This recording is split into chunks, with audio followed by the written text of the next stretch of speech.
may choice lang talaga ako. Ayaw ko nang kasama si Sir Bobby dito. Nakakatakot kayo. Hindi ko na ayaw niyo makasama ang asawa ko.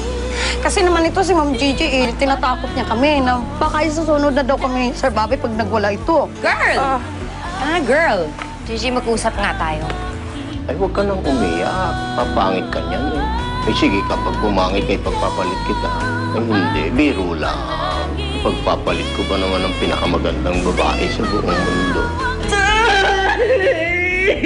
So, ibig sabihin, ma, si Tita Margot may kinalaman sa pagkamatay ng mga Andoy.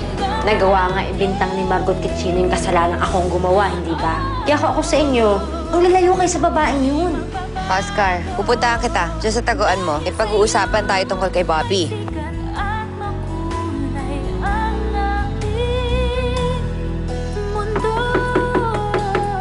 Oscar?